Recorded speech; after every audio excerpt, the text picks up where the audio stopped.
to this event organized by the Institute of Global and Historical Studies at Government College University, Lahore. I am delighted to welcome our today's guests, Professor Shail Mayaram and Professor Tahir Kamran. And in today's discussion, we will be discussing Professor Mayaram's book, The Secret Life of Another Indian Nationalism, Transitions from the Pax Britannica to the Pax Americana. Before I proceed with the discussion further, please allow me to introduce our speakers. Professor Shail Mayaram is a professor at the Center for the Study of Developing Societies, Delhi, and was also its acting director from 2009 till 2011. Her disciplinary training includes the fields of history, political science, and sociology from the universities of Rajasthan, Delhi, and Chicago. From 2019 till 2020, she was the co-director of the International Center for Advanced Study and the coordinator for the module on history as a political category. Currently, she is the chair of the Academic Advisory Board at the Kate Hamburger Center for Apocalyptic and Post-Apocalyptic Studies at the University of Heidelberg since 2020. Her earlier books include Resisting Regimes, Myth, Memory, and the Shaping of a Muslim Identity, and Against History, Against State, Counter Perspectives from the Margins, which explored state formation, resistance, and identity. She has been a member of the Subaltern Studies Collective and has co-edited Subaltern Studies, Muslims, Dalits, and the Fabrications of History. Her most recent book is The Secret Life of Another Indian Nationalism, published by the Cambridge University Press in 2022, which we will be discussing in today's event. Next, we have Professor Dr. Tahir Kamran, who is the head of the Department of Liberal Arts at Beacon House National University, Pakistan. He had previously served at Government College University, being associated with it since 1994, including being the chairperson of the History Department and the Dean of the Arts and Social Sciences. His international experience includes the Allama Iqbal Professional Fellowship at the University of Cambridge, visiting fellowships at Southampton University and the University of London. He is also the managing director for Khaldunia Center for Historical Research in Lahore, and is also the founding editor for the Pakistan Journal of Historical Studies. He has authored 5 books and numerous papers on subjects including the history of Punjab, sectarian violence and fundamentalism, and colonialism. And I am Raja, a lecturer in the Department of Archive Studies at the Institute and the moderator for today's event. So let us take the discussion further from here. Thank you so much, Professor Shail and Professor Tahir, for joining us today and taking time out of your busy schedule. It means a lot. Thank you. Thanks a lot, Raja. Thank you. So we'll start off with an opening round for both of you in regards to what does nationalism mean for you right now, and also how it has changed from the past as well. So what does nationalism mean for you today? And we'll start with Professor Mayaram first. Okay, first of all, let me say how grateful I am to the your institution on global, which works on global and historical studies, and my thanks to Professor Hussain, Professor Tahir, and to you. So the discussion is obviously takes off from my book, The Secret Life of Another Indian Nationalism. So in this, I present an argument about the what, when, and how of Indian nationalism. So what?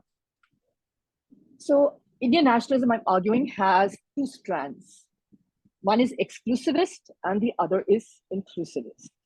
Now, as would be apparent, exclusivist strand of Indian nationalism relates to majoritarian Indian nationalism, but as the inclusivist is about a more multi-religious, multicultural, plural nationalism, right? The when of nationalism, of Indian nationalism, I mean, that's a bit of a, it's a bit of a debate among scholars. There are scholars, especially Western scholars, who've argued, Indian scholars as well, who've argued that it originates in the 1920s. Okay. Ashish Nandi's uses Tagore's novel Gora, which goes back to 1907, in which he's, he presents a contrast actually, and he presents this kind of, this hero who epitomizes nationalism. So So he sees this, is going back to 1907. Now, I've actually taken it back 2 centuries from our present. And I'm arguing that Todd's Annals and Antiquities of Rajasthan, which is published in the 1830s, yeah, so it'll be 2 centuries shortly, is actually a landmark work. And if we look at the huge audience it had, the ways it was translated into many languages, and the ways in it which charged, the nationalism in many languages. I mean, I've just looked at three languages in my account, which is Hindi, Rajasthani, and above all, Bangla. Because Bangla is where the epicenter, where you say this is happening. But it's in Odia, it's in a large number of languages that it gets translated, and it sets off a huge spurt of writing, which is largely literary but there are also histories which get written in the wake of Annals and Antiquities of Todd. Now, the question of how, and how do I define exclusivist? And I'm making the argument that exclusivist Indian nationalism, among other differences, uses religion instrumentally. Okay, so there's nationalism which sees the whole religiosities, I would say, religiosities in India as an arena of faith. Okay, so it looks at these sort of various faith traditions. Gandhi is, of course, eminently influenced by the faith traditions, the bhakti tradition of India, and I could spell out more, about how his whole. If you look at the Bhajanavli, that was popularized in Gandhi's ashram, it's absolutely wonderful how he uses, I mean, for instance, bhajan like Raghupati Raghav Raja Ram, Sabko Sammati De Bhagwan, Ishwara Allah Tere Naam, Sabko Sammati De Bhagwan. Sammati is this notion of, a kind of notion of goodness, of, the idea of wishing for the well-being of others. Yeah? So, and he uses many of the bhakti poets from the 15th, 16th century from Gujarat. So you can see how he's using religion, while there are others who use religion instrumentally. Now, I'm arguing in my book that, and I present to you a genealogy which has 3 moments. Okay, so there's the moment of Annals and Antiquities of Rajasthan. Then there is Savarkar's Essentials of Hindutva, which is a very, very important text, right? And the third moment that I'm looking at is the Vishwa Hindu Parishad. And the whole, this is taking shape in the 1980s. And I'm looking, and I'm doing an ethnography in the book of an area which was conquered actually 2 centuries ago by James Todd and Octoloni and others. So it's a landscape of conquest.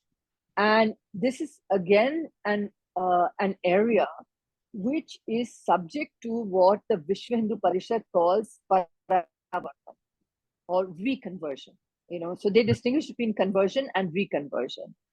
So they're making an argument that Hinduism does not have a notion of conversion. So what we are doing is we are actually bringing people back to the fold.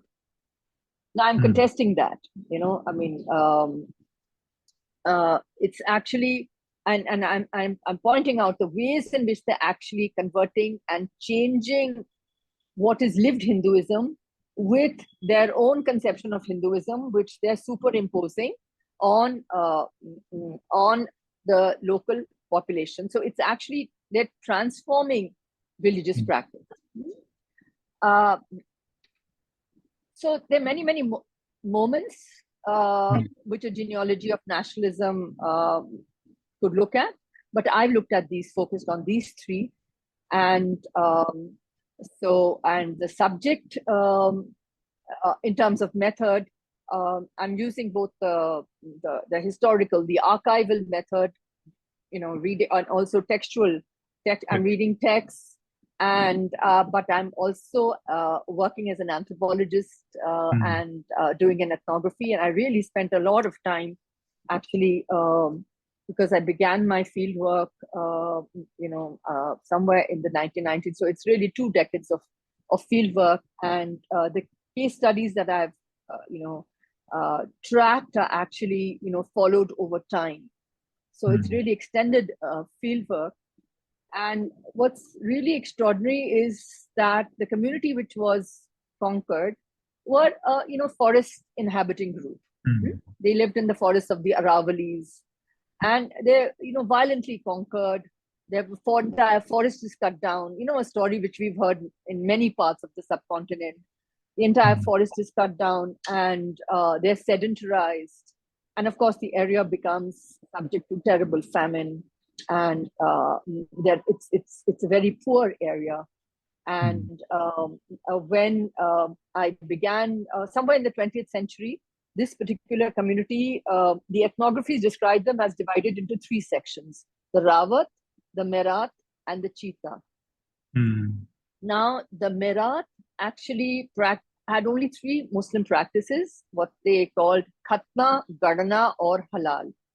Okay, so they circumcised, they buried their dead, and they ate halal meat. Food. But all of these 3 communities actually, interestingly, intermarried. Okay, they worshipped the Merat went to the local shrines. All of them supported the local shrines financially. So this is the kind of landscape that I'm looking at. Now, let me sort of go into, as we,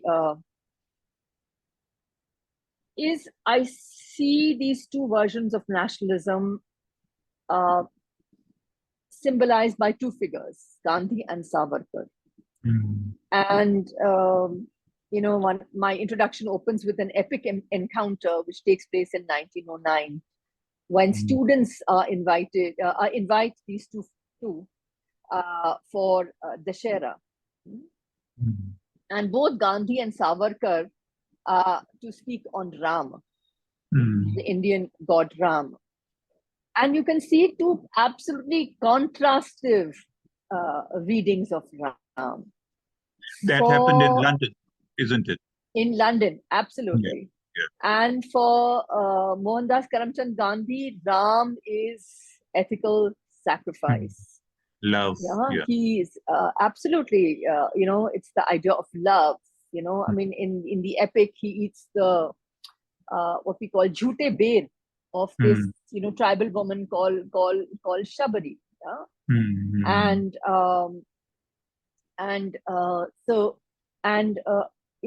On the cover of my book is actually a painting by Syed Hussain Raza.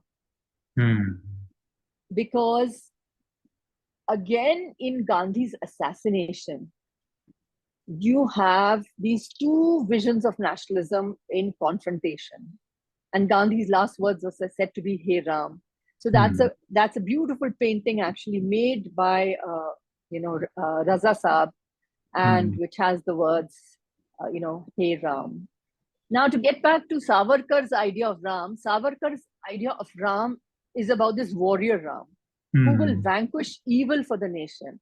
And Savarkar's readings of the 2 epics are as histories. He takes them literally, whereas for Gandhi, they are allegorical. The Gita, which is one of the important parts of the Mahabharata,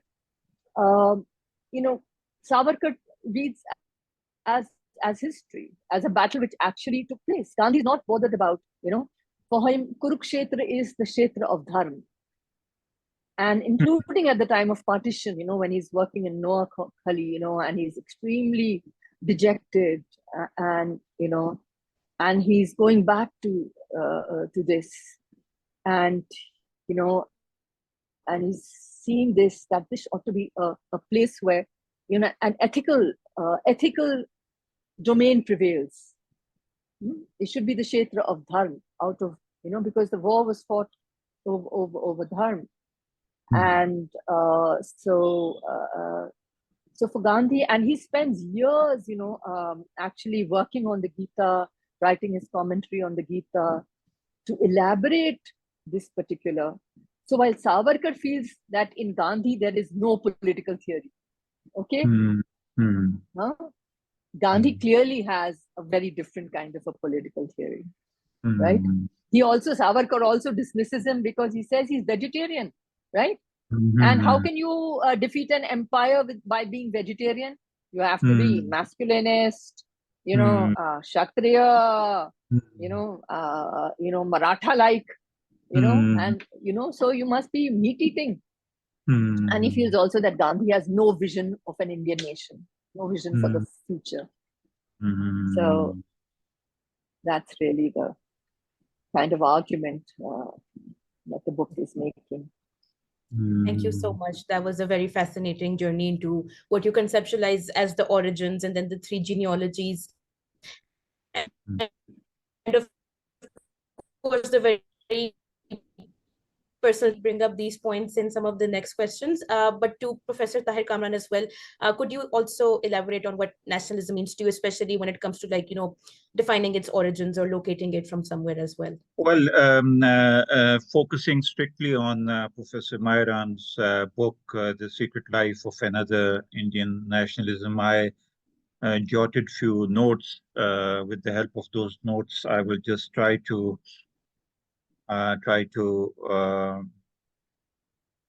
explore the intricate aspects of Indian nationalism, particularly how selectively adopting Western ideas led to intellectual otherization.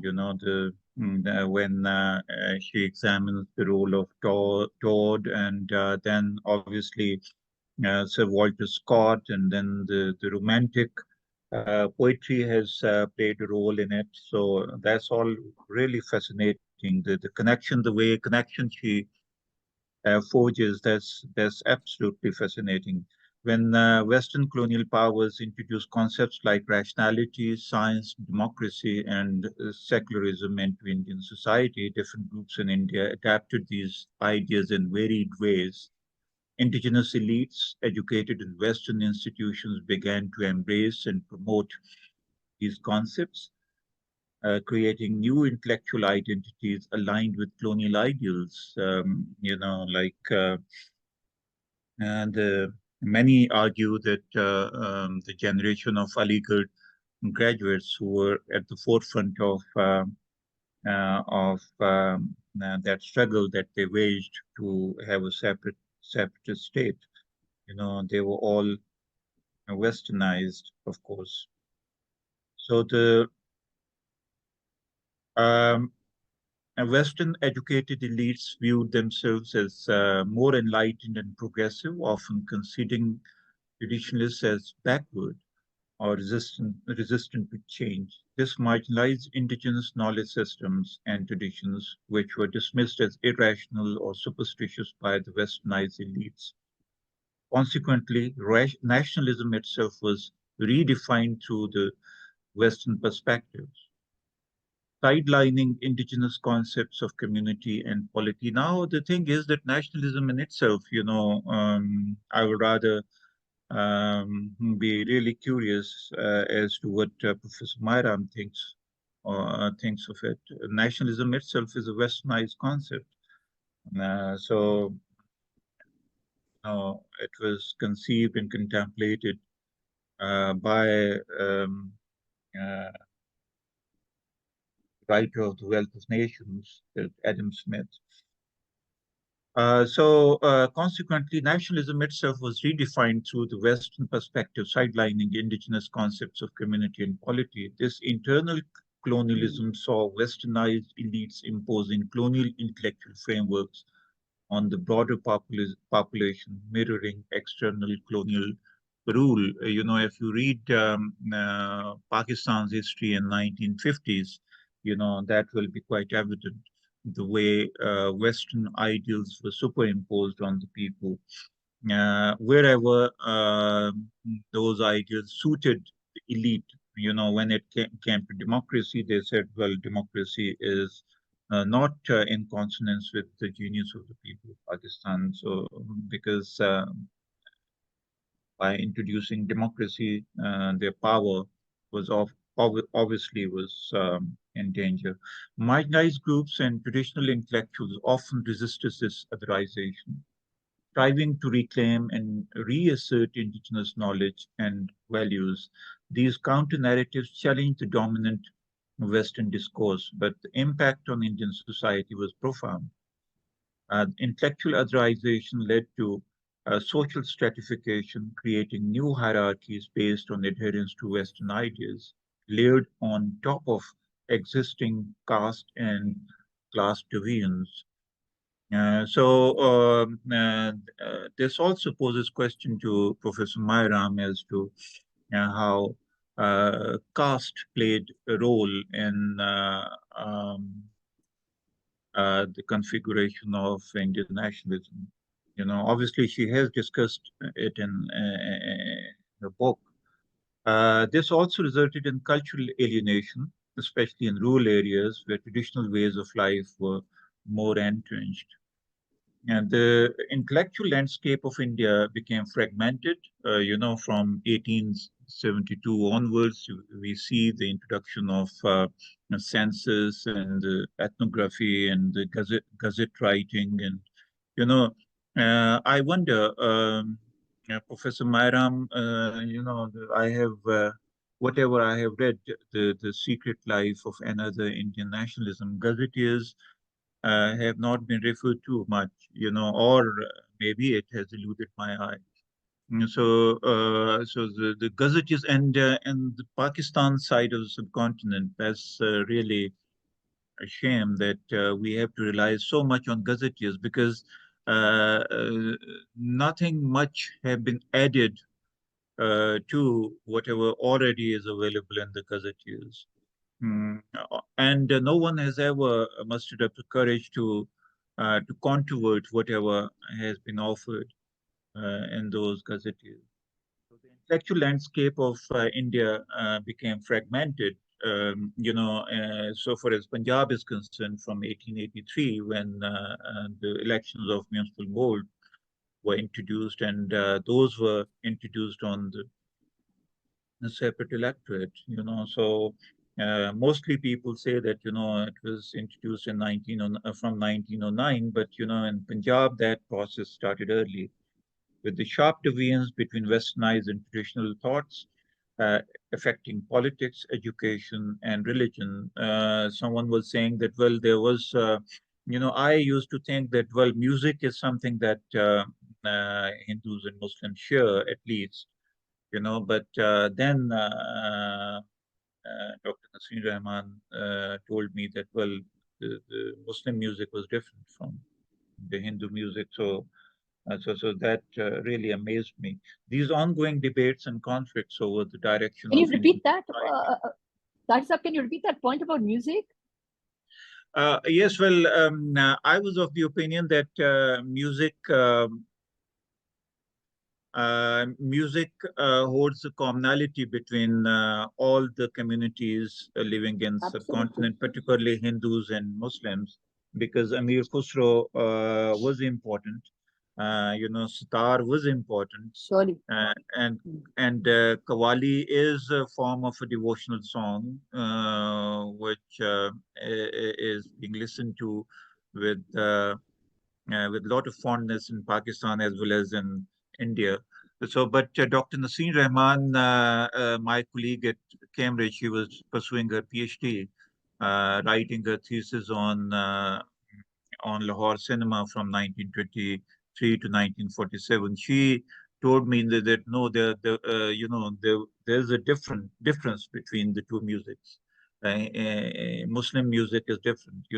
How Bismillah Khan can be termed the music, her Shanai, her playing of his Shanai in Banaras can be termed as a Hindu, or who used to sit before mandir and used to play his Shanai. So I wonder, I leave it to you to answer this question, Professor Mayaram.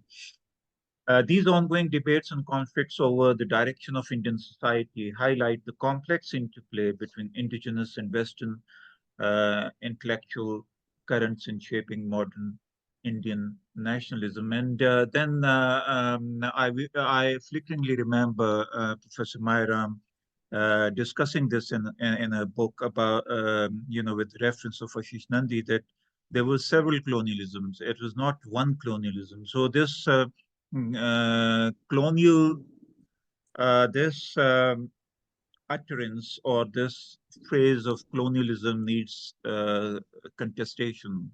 It should be, because the way colonialism worked, here also I think Professor Myra will not agree with me, because Chris Bailey and Nobia um and a few other people, particularly Cambridge School of Historians, they think that it was an interactive sort of engagement between the local and Western that produced colonialism.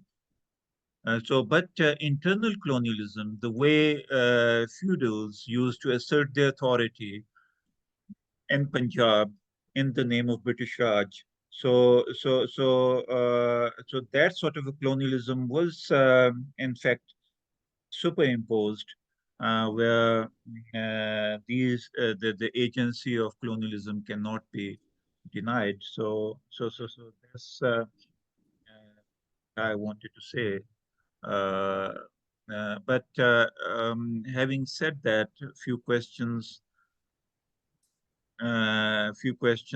notwithstanding, that is absolutely fascinating book, and I was just I'm mentioning this to Raja that, well, I'm feeling a bit uncomfortable because I know the worth of Professor Mayram's scholarship, and I'm a bit trembling, because she is so profound, and she crisscrosses between various disciplines, and she theorizes, and her theory is amenable to various people. That makes her uh, into a distinct scholar than most of the people who graduated from Chicago University, who writes so that no one can understand. So, so I am really fascinated. Thank you And so much. Now you've asked some very important questions. First of all, I'm shocked by this thesis which argues that there are two musics.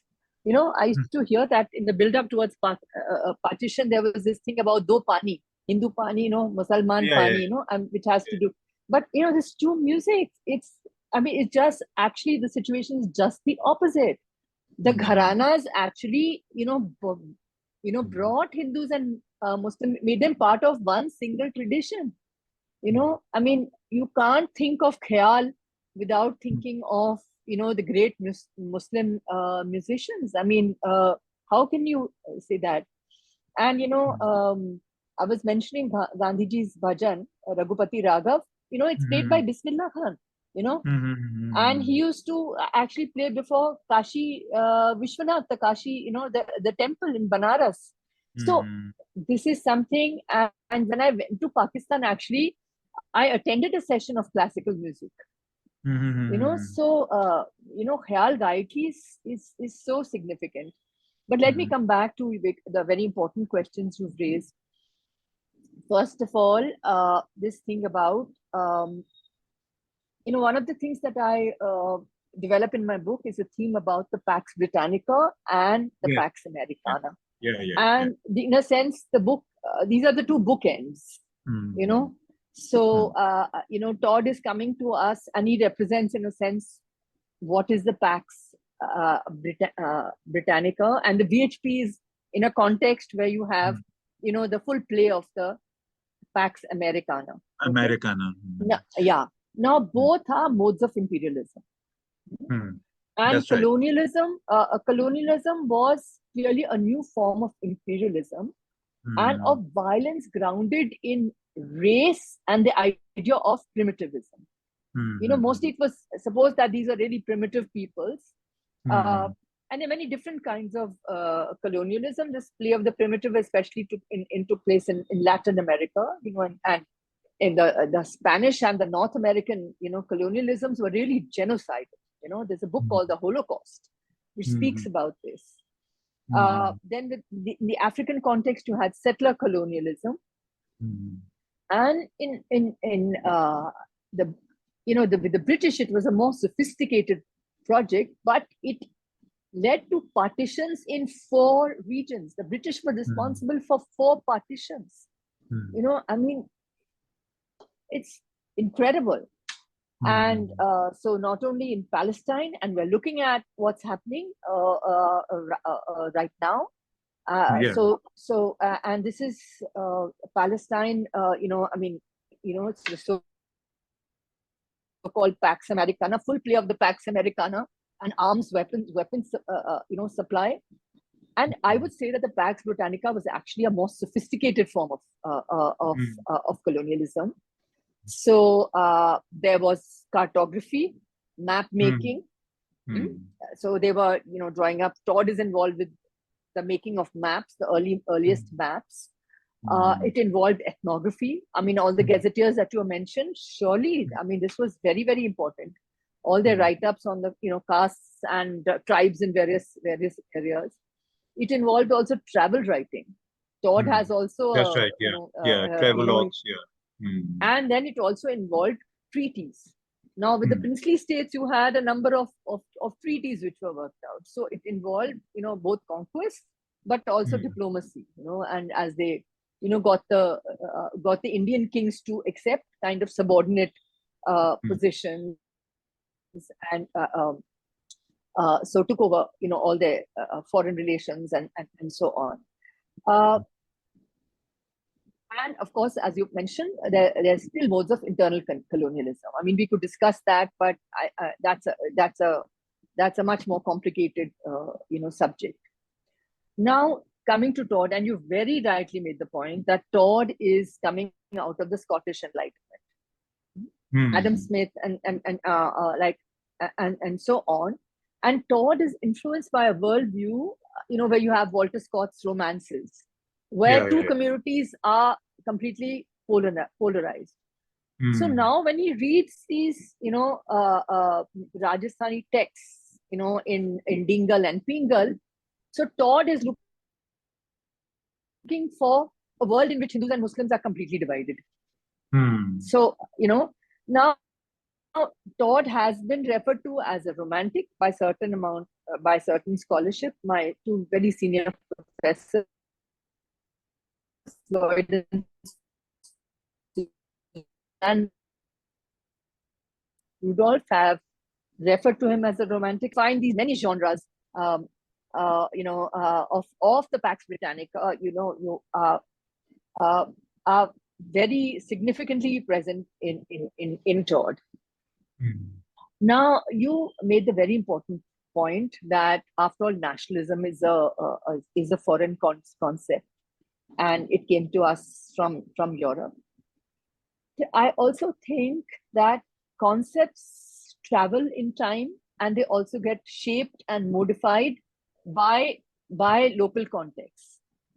And so anti-colonial nationalism, as it was articulated, was also about contesting race.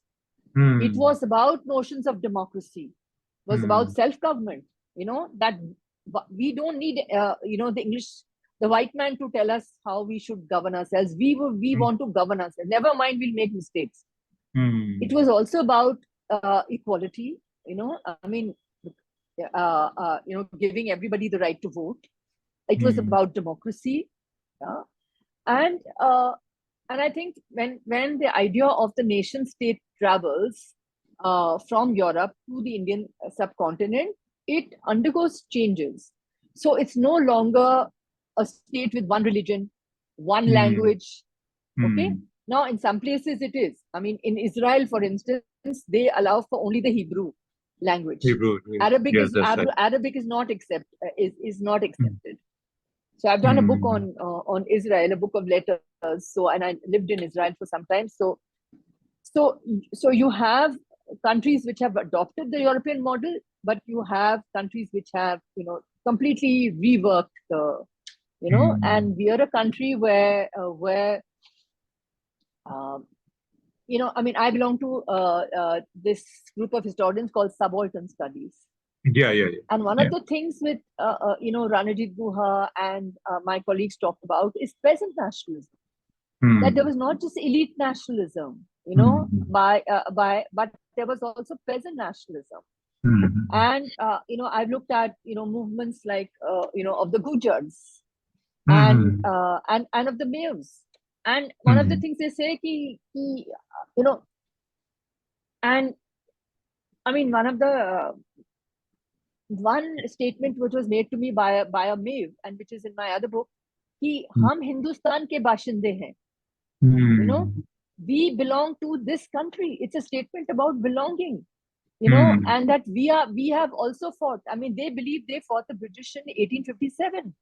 The Gujars were very strong against the British. So were the Mayors, So we articulated a very different kind of a nationalism in which subaltern communities were also involved, and notions of community were also deployed in these mobilizations. That's right. And in the case of the Maves, I looked at their narratives, which is from their mythic, musical, poetic tradition, and which are also historical. Which are actually sung by the Mirasis, the low, who are supposed to be of a so-called untouchable caste, but they are the historians and the poets and the genealogists of the Mave community. So, this is, I would say, my response to your very wonderful important questions. Yeah. Thank you so much, Professor Mayaram. I just wanted to build up, because you look at a lot of sort of the international order of empire as well, and you've touched upon Pax Americana and Pax Britannica. But I also wanted to ask, because in terms of regionalism, you also have later movement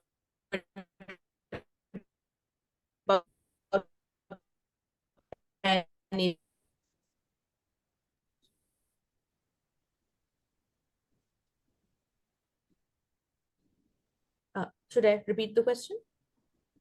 You also have? Yeah. I think it's the connection. Yes. Yeah, I just wanted to ask, you've spoken about Pax Americana and Pax Britannica in terms of the international order of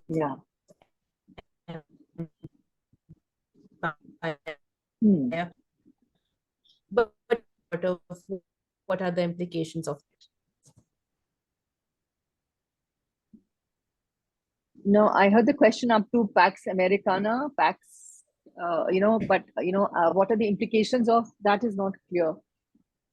In terms of pan-Asianism, because you also have that emerging much later. So what are the implications for pan-Asianism, and sort of how did it respond to these two as well? All right. Okay. So pan-Asianism is something which I would say is largely post-colonial. The Bandung Conference, for instance, is a very important moment in pan-Asianism. I would say the non-aligned movement, that we would avoid the two Cold War blocks, and that, we would, rather than have the communist world versus the NATO, right? So this was the idea that you could have non-alignment, a set of countries which would be not aligned to either bloc. And actually, now, of course, very sadly, the Bandung movement fell through because of the conflict between India and China. And but Nehru had this grand imagination, really.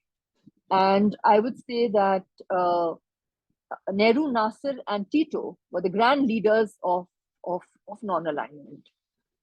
And the idea that you could also, instead of the arms race, you could also have, a situation where there would be, you could have disarmament. And I think these are extremely important, because if you again look at what's happening in Ukraine, it's the Cold War. We've returned to a situation of the Cold War, NATO versus Russia. And the idea had been that these big, after the, Soviet Union collapse, the idea had been that these big, alliances on both sides would actually be wound up. But unfortunately, that has not happened. And it's really sad, the situation of, arms supplies and, weapons of mass destruction and mass killing, the way, they're going, being supplied to different parts of the world. I mean, there's endless war. That seems to be the, what's happening in the future. So pan-Asianism was terrifically important. I think non-alignment is very important. World disarmament is extremely, extremely important. So, I mean, how do we get out of this? I mean, I belong to the Center for, I'm the chairperson of the Academic Advisory Board, and we're looking at apocalypse in the face. I mean, apocalypse through climate change, apocalypse through these, the capacity, the human innovation in the capacity to kill. And, what's a nuclear winter going to look like for all of us? It's just horrendous. Thank you very much. I think I would like to go into more about the narrative of nationalism now as well, particularly some of the developments that happen with it. So in your book, you talk about vernacular Orientalism and also mythology was utilized for political narratives. So how did nationalism sort of modify Indian literary traditions? And, is there a specific work that stands out for you in particular? Okay, now let me just say that one of preface, my response to your comment by saying that one of the ideas that or the arguments that I've made in my book is that modernity is coming with two very important ideas: the idea of history and the idea of religion. Religion. Okay, religion. Now, what is happening, and we see this even today, that there's a huge production of popular history. Now, popular history is different from professional history. The history of the historians, in which evidence is, cited, it's weighed, it's got a space for debate, disagreement, etc., etc. So it's evidentiary. Popular history is being produced as a mode of otherness by exclusivist nationalism. And this is happening in huge number of texts, and there are all kinds of texts, including your bazaar texts. There are texts available at tourist sites. Some of my colleagues are looking at that. And the ways in which tourist guides themselves are actually purveyors of this popular history. Okay. So, and then there is also the idea of religion with a capital R. Now, this has come to us from Europe, like nationalism. Okay. And we are still grappling, a lot of my colleagues and I are grappling with what was in the subcontinent our understanding of religion before this idea from Europe traveled to us. Okay, so there are various kinds of, one of my colleagues has said as we had philosophical non-religions. Okay, I myself have argued for religiosities, that instead of religion with a capital R, we contrast that with religiosities, with the whole idea of lived religion, lived Hinduism, lived Islam, and you can see this in the community that is called the Mayor. Okay, so now let's get back to the core of your question. So nationalism is really coming to us in the way in which I've spelled out the genealogy. It's coming to us from colonialism, which produces particular play of knowledge and power, which is Orientalism. And there's an Orientalism of the classical languages, like Sanskrit and Farsi, etc. But there is also a vernacular Orientalism, which is about the Indian bhashas. Now we call them vernacular, but and I'm following sort of Sheldon Pollock's idea of the vernacular millennium, the second millennium as being the vernacular of the Indian bhashas. But these are actually, these are very important languages. They're not dialects. They have literatures. They have grammars, etc. So it's quite sophisticated. So in Annals and Antiquities of Rajasthan, Todd actually focuses on 3 encounters, and he makes these iconic to popular Indian nationalism, and also these feed into what is popular history, as we've seen the play in the last 2 centuries. Now, these 3 encounters are those between Muhammad Ghori and Prithviraj. That's the 12th century. Yeah, the Sultan Alauddin and Khilji, and the beautiful, extraordinarily beautiful Queen Padmini. And the third is that of Pratap.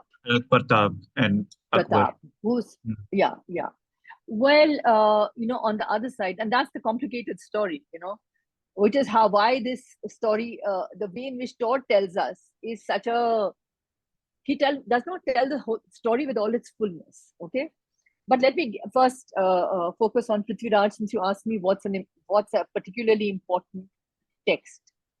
Now, Todd collected these large number of manuscripts of the Prithviraj Raso. And the Prithviraj Raso is a 16th century narrative. So it's telling us about the 12th century, right? 4 centuries earlier, but it is not a contemporary account.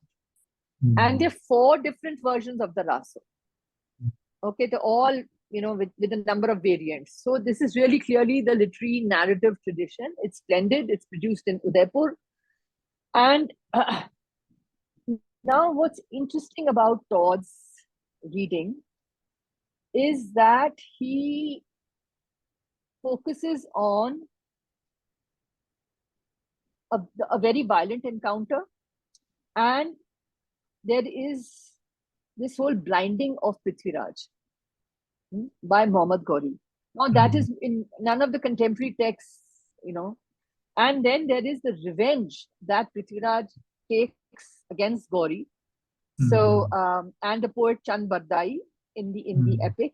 So it shows that actually eventually it is, even though Prithviraj is blinded, with the help of the poet helps him identify where Muhammad Ghori is standing, and he's able to take his bow and arrow, and he's able to shoot precisely. And there's a very popular Hindi verse, which is actually not from the Raso, but is part of every school-going child's repertoire, which is Char Baas 24 Gaj, Angal Asht Praman, Ta Upar Sultan, Mat Chuke Chauhan, which is that, Char Baas 24 Gaj, this is the distance at which the Sultan stands. And do not miss your mark this time, Prithviraj Chauhan. Okay. So, and Cynthia Talbot's done a wonderful, book on Prithviraj and the versions of the Rasod and so on. So, and of course, one could go on, but there's also an Amar Chitrakatha, comic version of this. And I have some images in my book which give you this image. And what is interesting is that Vishwa Hindu Parishad actually uses the Prithviraj narrative via Todd, via the Amar Chitrakatha, to tell them that you are, dear Merat, you are the descendants of this Kshatriya king called Prithviraj, who was actually blinded by the Muslim Sultan. So you come to the fold of Hinduism and give up your Muslim practices. And of course, actually, the interesting part is, and this is the thing about the modern idea of religion, which is singular belonging, that you belong only to one religion. So you cannot be both and. You cannot be both Hindu and Muslim at the same time. This was the case with the Mayos also. And, they celebrated, they also worshipped local gods and celebrated, and went on pilgrimages to their shrines and so on. But they would also revere the Sufis. And this is also the case with the Merat, as I've mentioned. That both a number of Islamic organizations like the Tablighi Jamaat, the Jamaat-e-Islami, the Ahmadiyyas are also working in this area. Large number of Muslim organizations telling them that you become Muslim, better Muslims, and on the other side there's the VHP telling them no, you become proper Hindus. Yeah. So this is the kind of tension that is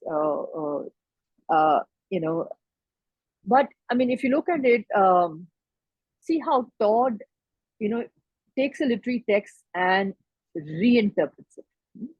So, the story of Padmini, there's the lecherous Sultan who's supposed to have seen an image of Padmini, and he desires her.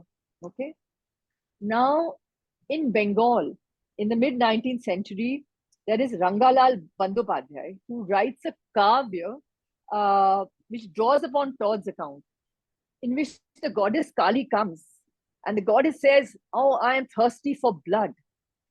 Okay, and the story ends in the in the battle with Alauddin Khilji, the slaughter of the army, and the Johar, the collective self-immolation of the women. So, and Padmini is a sort of a this huge figure as the tragic queen, the Virangana in Bengal. So, and there's a huge amount of literary writing on Padmini. And Pratap, of course, you have a large number of statues all over, and bus stands and other places are named after Pratap. So you can see how Todd's present even today through his writing. Absolutely. Thank you so much. Thank you so much. Professor Tahir, I just wanted to build up on the same question for you about how Indian nationalism changed literary traditions, but also about how we had a separate Pakistan and India literary canon, whereas previously the subcontinent had a shared one. Well, the thing is that whatever I have inferred from Professor Mayaram's book, I think exposed the historical and intellectual developments that led to the partition of India and the creation of separate national identities for India and Pakistan. Before partition, Indian subcontinent had a shared cultural, religious, and linguistic heritage, including common historical narratives like the Mughal Empire, the Sufi Bhakti movements, and the struggle against British colonial rule, and Ganga Jamni Tehzeeb, Ganga Jamni Tehzeeb in particular. And lots of people, including Hafiz Mahmood Shirani and other fellows, they tell this um, uh, rather succinctly that Urdu was the product of Ganga Jamni Tehzeeb, and Ganga Jamni Tehzeeb is the pluralistic ideas and the iconic figure of Amir Khusro, which I am advocating that Amir Khusro should be one of the cultural icons, placed among the founding fathers, pantheon of founding fathers of Pakistan, since the existence of Amir Khusro in India under Modi becomes really difficult. So the leaders like Mahatma Gandhi, Maulana Abul Kalam Azad advocated for united India, where multiple religious communities could coexist, and that reminds me of the work of Ali Khan of Mahmudabad's book, which also refers to the fact that Shibli Nomani and Altaf Hussain Hali, which are revered in Pakistan's literary realm, and they also advocated for the united India because they thought that this Ganga Jamni Tehzeeb is quite vital for Hindustan, as they call Hindustan. The demand for a separate Muslim state gained traction with Lahore Resolution in 1940, as all of us know, where Muslim League formally called for independent states for Pakistan and northwestern and eastern zones of India. The partition of India and the creation of Pakistan established distinct national narratives. And I was arguing with Ali Usman Kasmi, my friend, that Iqbal came into the center of the attention of the ideologues of Pakistan only in 1951-52, and Hamza Alvi also refers to it because before that, Iqbal did not figure so centrally in the ideology that undergirded Pakistan and Pakistani identity. So, however, the nationalist movement against British rule gained momentum. Distinct Hindu and Muslim nationalism began to emerge. Figures like Savarkar and Muhammad Ali Jinnah articulated visions of nationalism based on religious identities. Savarkar's Hindutva ideology and Jinnah's two-nation theory laid the groundwork for separate national identities. Increasing communal tensions and riots during the late colonial period exacerbated divisions, leading to the hardening of communal identity. And here, the Calcutta, this in Calcutta, whatever happened, that is a very sordid uh, remembrance of this antagonism between the two communities. So post-partition, both India and Pakistan developed their own educational curricula and historical narratives. And my recent book, I will just share it with Professor Mayaram, that my book that will be published in India by Speaking Tiger. It will be released on 25th of July. What I have argued is the unity and diversity argument, so uh, pluralistic nationalism of Pakistan, where different layers of identity instead of one identity, the multi-layered identity needs to be foregrounded. So in India, the emphasis was on composite culture and secularism, according to Nehruvian vision, while in Pakistan, the focus was on Islamic history and the justification for Pakistan as a homeland for Muslims. That's the reason the history teaching had been restricted to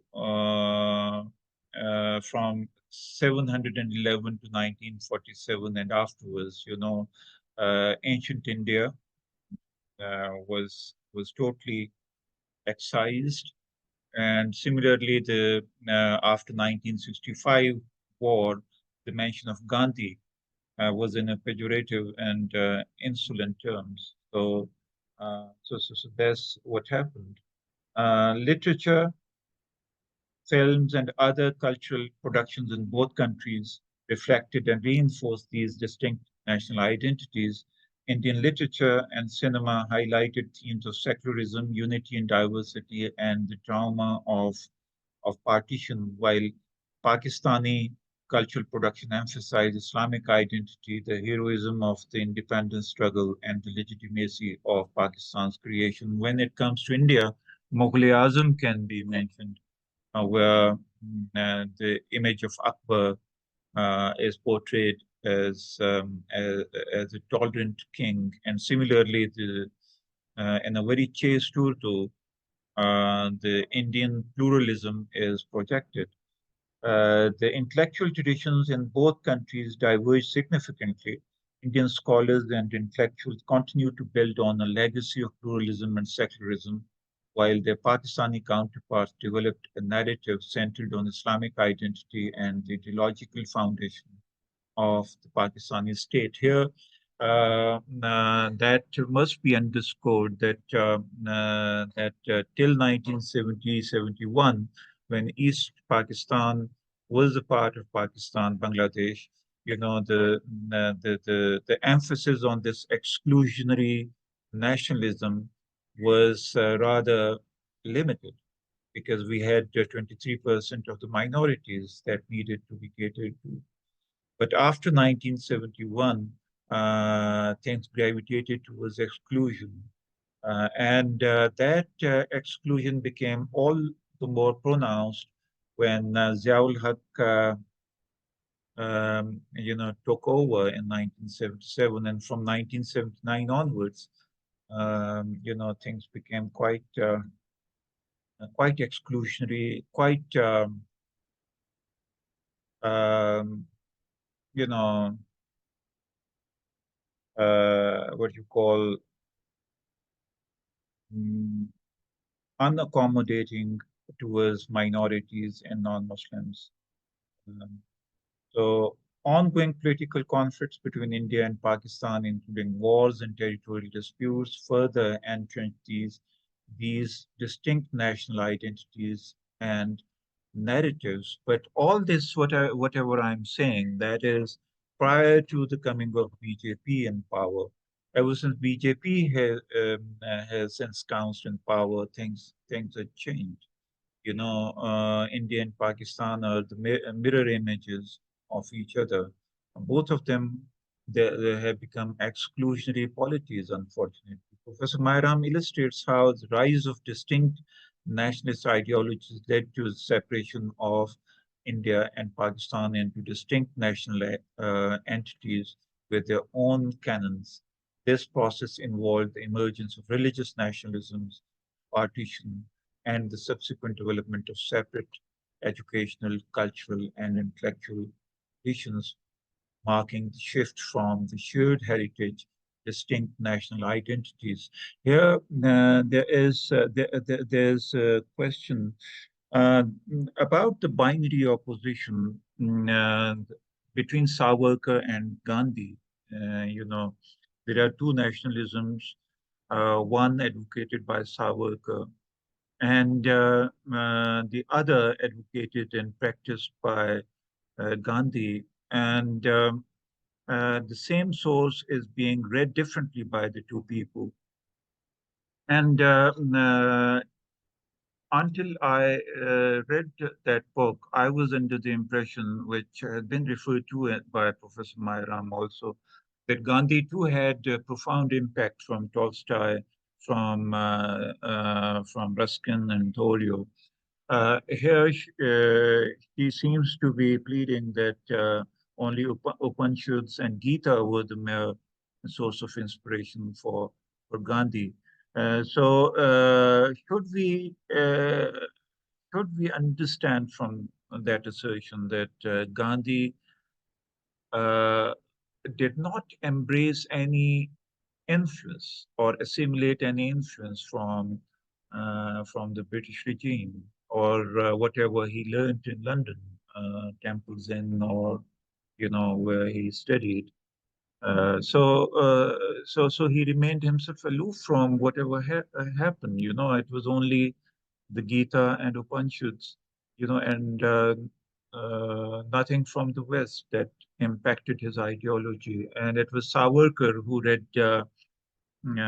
Gita and the figure of Ram from the perspective of the West. So that's something which needs to be articulated and to be explicated a bit further. Thank you.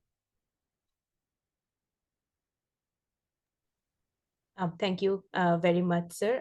You were speaking about distinct identities, so I think that's my next question for Professor Mayaram as well.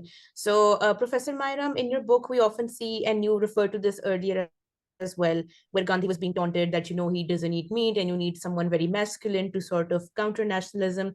So, nationalism is often seen as this expression of masculinity, but we always define the nation or the country in terms of the motherland or someone whose honor needs to be protected. So I just wanted to talk about the gender dynamics of nationalism and how have these evolved within the narratives over the years.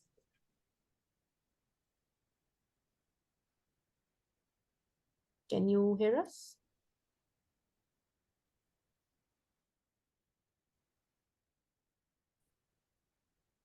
Just a minute. Professor Mariam, are you able to hear us?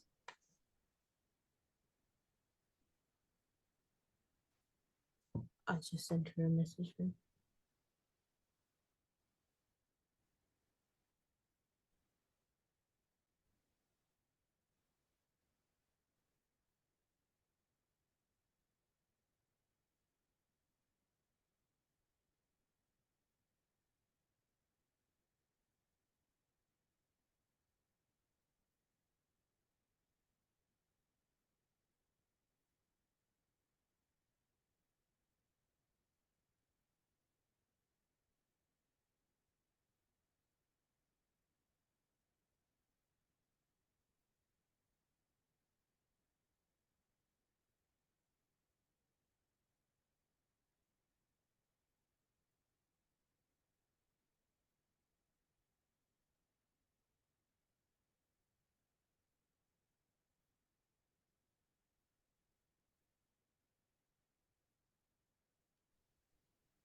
Okay. Yes. Can you hear us Yeah. now? So thank you. I was not able to. Yeah. Okay. Before Rajay, I answer your question. There's a set of very important remarks onto them. One is, see, Gandhi's sources are hugely eclectic. They're the Gita and the Upanishads, but there's also Jain philosophy. Okay. Then he used to go with his mother to attend to a shrine of the Parnamis. Now, this is like an Ismaili, so devotional form um, of Islam. Okay, so and then of course, he's getting nature cure from the West. The idea of nature cure that he used to practice is actually coming to him from. So England is, and there are huge numbers of, minor trends. A number of English people who support Gandhi and whom he is influenced by. And Leela Gandhi has a very nice book on that sort of influence. Then Tolstoy's first, Tolstoy's letter to a Hindu. And this whole, I mean, this is what actually enables his, satyagraha to take on this shape of, and Tolstoy, we know, was deeply Christian. Also, look at the way in which he draws upon the biblical sermon on the mount. The meek shall inherit the earth. That becomes a profound, Jesus' statement, the meek shall inherit the earth, which means that here, are the victims of colonialism, and it's we who are going to inherit the earth and shape the future of the planet. So he reads, Christ's Sermon on the Mount in a very different way.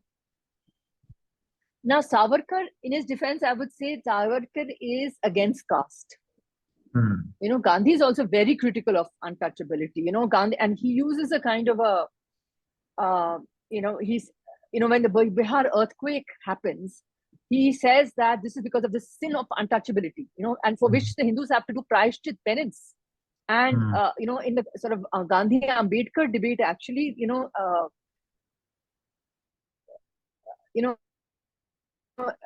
Gandhi has not gone off very well, but actually Gandhi is one of the first persons who's raising his voice. I mean, I have this, those images from their own toilet. There is no question. We cannot have a caste which so untouchability must go. Savarkar is also against caste. So to that extent, he's reformative, a reformist. Now, in Pakistan, I would say the problem of early Pakistani nationalism is that it's too influenced by Theodore Herzl. He does this book called Old New Land, where he says Palestine, and this is where the Jewish homeland could be. And Gandhi, Jinnah has a parallel notion of a homeland for Muslims. He's also inspired by, and then this whole language policy of one nation, one language, So I would say, but I think you also made a very important point about the shared literary canon between India and Pakistan. And I think with that, in that respect, Intizar Hussain, Quratul and Heather, I mean, they are both, have amazing accounts of actually this, the shared literatures of the subcontinent. And I live in Delhi, and of course, it's where Amir Khusro is buried very close to his, and the Yamuna, the Yamuna Darya Prem Ka. This is how Muzaffar Ali also, had a Jahane Khusro. Mirza Ghalib, who was also, the most preeminent poet.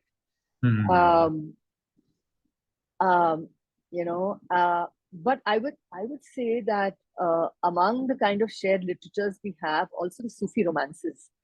If you look at somebody like Lorik Chanda, Manjhan's Madhumalti, so what are the flowers, and this is my dear colleague Aditya Behel, who's done a translation of Manjhan's Madhumalti. What are the flowers? It's not Western flowers, it's the Madhumalti, and the heroes of this, as also the Malik Muhammad Jaisi's account, Padmavat, I mean, it's deeply influenced by yoga philosophy, So all of these writers, so we have these extraordinary set of Sufi romances, and coming to you rightly mentioned Maulana Azad. There's also Abdul Ghaffar Khan. Yeah.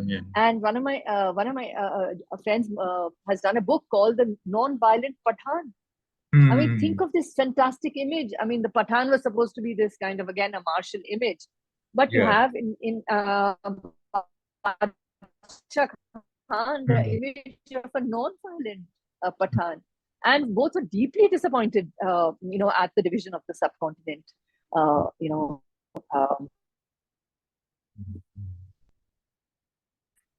So, okay, so let me now come to Raja. Sorry to figures for our past.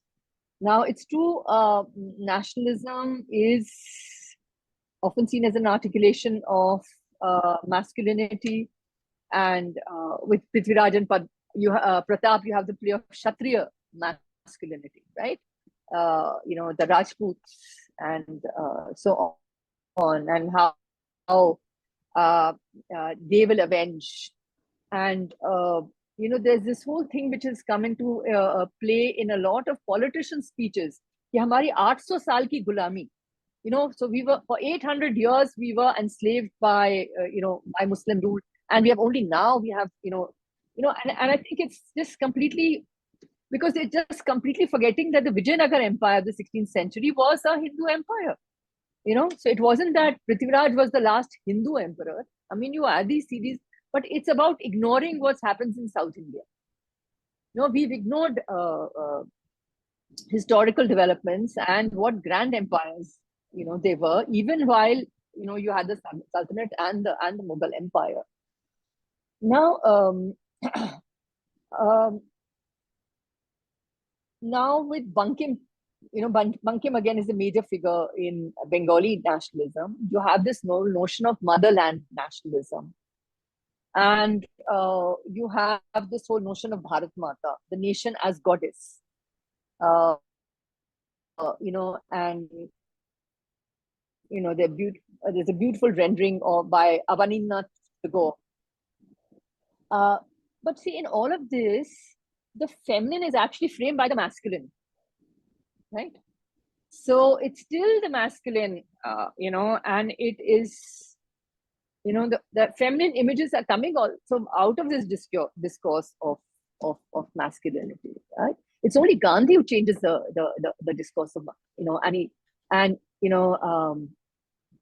Ashish Nandi seen him as androgynous, going and looking at the whole tradition of also, the composite god Shiv Shakti as one, right?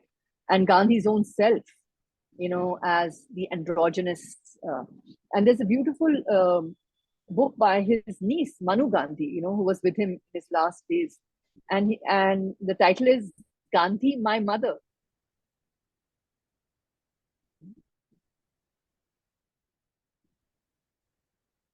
My mother. So that's an image of, countering the discourse of masculinity. Okay.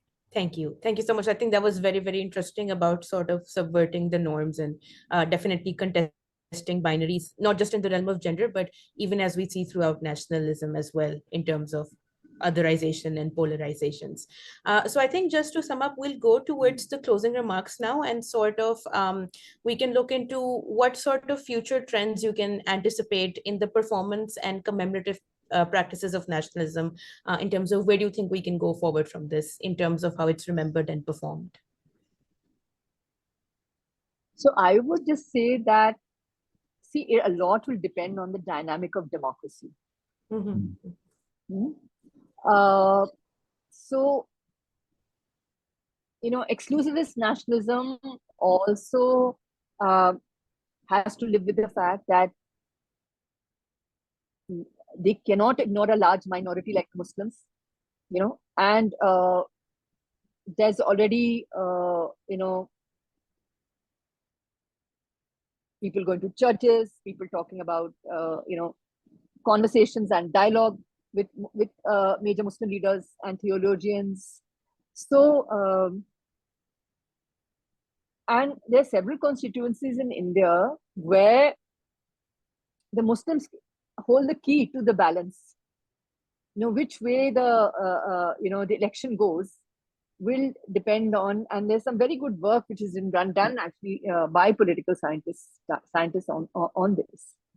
So there's a whole thing about the dynamic with democracy. And our book, which we did, Creating a Nationality, the Ram Janambhoomi Movement and the Fear of Self, this is a co-authored work, Ashish Nandi, and I'm also part of it. It ends, I mean, it ends with, of course, the Babri mosque has been torn down, but they've the party which and the movement which spearheaded it has lost the election in Faizabad. Yeah, the very constituency. So a lot will depend on democracy, and and there's also regional leaders, and we are a federation, and there are different population mixes in different regions. So regional leaders have a very major role. So India cannot be you can try and centralize to the extent possible, but there is civilizational federalism, let me say. And, you have to respond to this whole dynamic of both democracy and the Indian civilization. Absolutely. Absolutely. Thank you so much. Professor Tahir, for your closing remarks as well about where you see these practices heading in the future. Democracy and nationalism, of course, are facing difficult times because both of them needs to reinvent themselves. But particularly, um, uh, I don't see a smooth sailing for democracy in particular. Look at whatever is happening in the United States and obviously in India.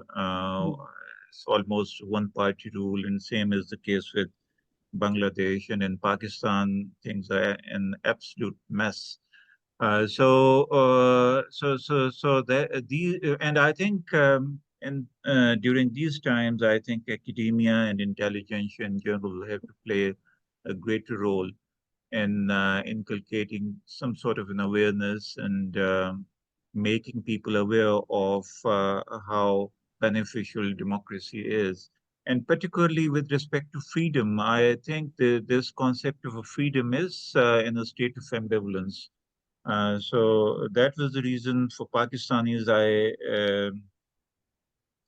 I was telling my students as well as younger colleagues to read Tipu Sultan, the figure of Tipu Sultan, yet again. You know, this freedom, not only from the neo-imperialist tentacles, but also the agents of neo-imperialism working within different polities, and you have to revert to your traditions as voiced by the subaltern classes and the youth in particular. I really am keeping my fingers crossed so far as the fate of democracy is concerned, and same is the case with nationalism, particularly in Pakistan, where nationalism is there to dismantle this polity, whatever is happening in Balochistan or the peripheral areas of Khyber Pakhtunkhwa, and it is not very promising. But let's hope if we play our cards right, then things can be sorted out. Thank you. Thank you very much on that very promising note. Professor Mayaram will now invite you to read a section from your book for our audience as well. Okay. Now, there are 2 points. One is to continue with the previous. I do think, we've had one-party rule. You had a Congress system under Indira Gandhi, which was also a one-party dominant system. But nonetheless, you had a major election in which, that was rejected. Post-emergency, and then she again had to, return via the democratic route. So there is a kind of the system gets overheated, and then also there is a reassertion by the people, by civil society in India is very, very strong, and also social movements. So one of the questions for me has been, and while I was working on this book, so if we look at the resistance to exclusivist nationalism, so there is democracy. Then secondly, there is the phenomenon of backsliding. Like people who, were brought in and,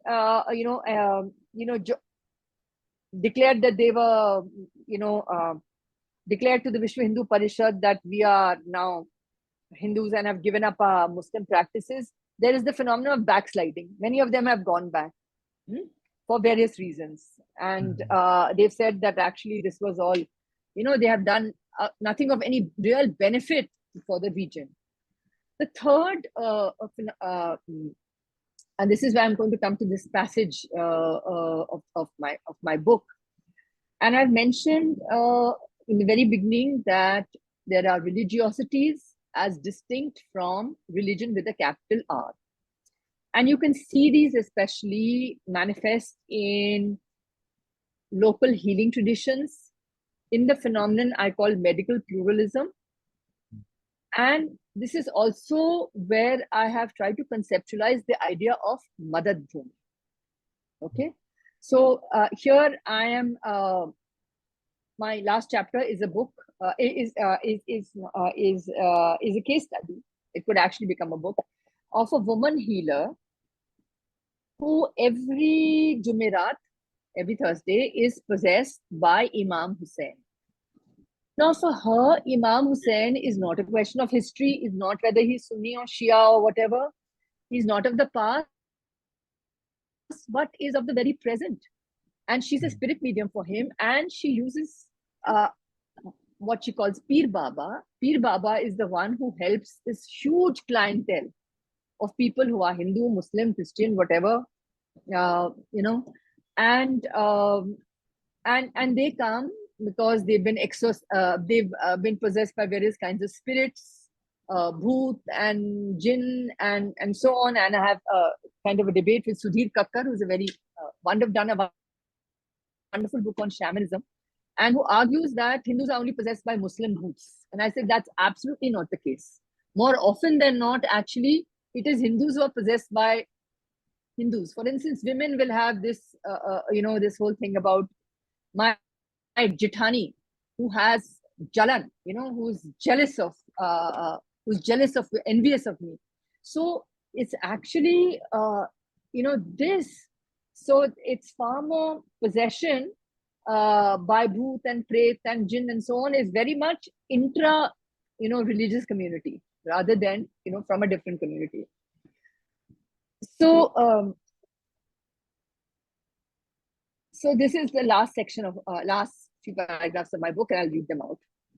And I'm quoting: "Let us return then to Hindutva's formulation of India as Punya Bhumi. That is, India is Punya Bhumi, which excludes Christians and Muslims, right? Because their Punya Bhumi is either Jerusalem or Mecca, Medina, or Rome, or whatever.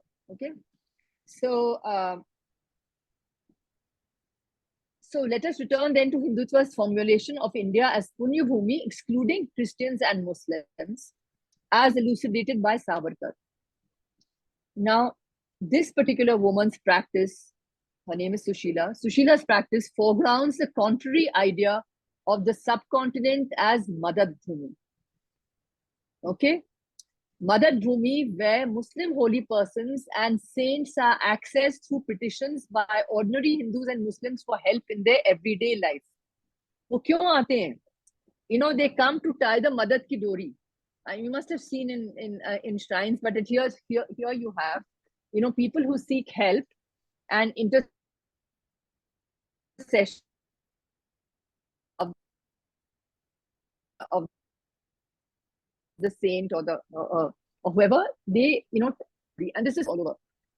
India faces numerous challenges globally and nationally, and needs to move forward with a nationalism confident of itself and which builds on the trust, loyalty, and participation of its citizens, its many communities. Vinoba Bhave made a distinction between Rashtravad and Rashtra Prem. Nationalism as Rashtravad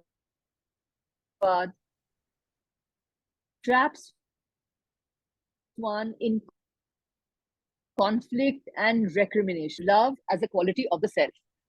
Sovereignty in one view excludes, in the other view provides a vision of cosmic care. The Vad traps one in conflict and recrimination, while love is a quality of the self that makes it extend outwards and enables one to cultivate a self based on perpetual renewal, making it ever new, abhinav, as it learns and grows from its contact with significant others, human and non-human, including worlds of trees, mountains, rivers, and animals. Unquote. Thank you so much for such a mesmerizing end to the talk as well. And hopefully this prompts the interest of our students to look into it. But definitely, I will at least be revising my syllabus list to include your book in it as well, because of the interdisciplinary way you explored these issues, which I'm sure will be beneficial for everyone. So with that, I really thank you and Professor Tahir Kamran on behalf of the faculty, the staff, and the students at the Institute of Global and Historical Studies for taking out the time and for your interest in our event. I can certainly say it was a very informative discussion, lots to think about, lots to unpack after this as well. And it was our absolute pleasure to have you as our guest today, and I'm sure this will be of great benefit to our students as well. So we certainly look forward to hearing back from you again in the future. And thank you to our participants and audience who will be viewing this later. We hope you found the discussion as insightful and fascinating as we did. So goodbye. Thank you so much again.